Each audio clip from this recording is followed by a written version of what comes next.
straight away, like at the beginning, like initial? Are they actually reasonable? Are they just coming from a protective place? Are they just, are they just greedy demands? What are you putting in your contracts as well? Because again, obviously you've got to make sure that when you do agree stuff, yes, a landlord will have a lot of demands to put in contracts and stuff like that to protect themselves. And a lot of people, because they want their first deal, they want to get a first rent-to-rent deal or whatever, they are happy to kind of bend over backwards to be like, okay, I'll take out this, they'll overcompensate, you know what I mean? Yeah. And in doing that, they leave themselves open with so many loopholes for the landlord to exploit later on down the line.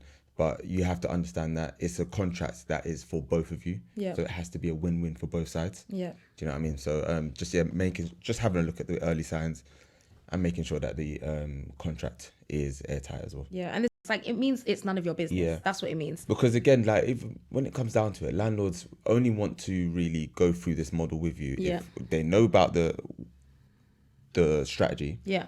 And the most important things is that they get paid on time and their property is looked after. Yeah. As long as those two things are done, it's fine. Yeah. And we had to break it down to him like, listen, if you're asking for this much, we can't offer you this much because the house needs to make sense with the the house rent. needs to Like, make what sense. do you mean? 100%. You can't be charging for a 5-bedroom, 6-bedroom house if your house is a 3-bedroom, 4-bedroom. Barely the 4th bedroom is a double bedroom. It's maybe like a single room. Yeah. On top of that, there's no parking. On top of that, like the location isn't like you can't be your demanding all that. and it's nasty. Yeah, Do you know what I mean? It's Because why crusty. do you have oil that we've had to scrape off from the ceiling? Yeah. Like, what's going on? So you've got to just make it.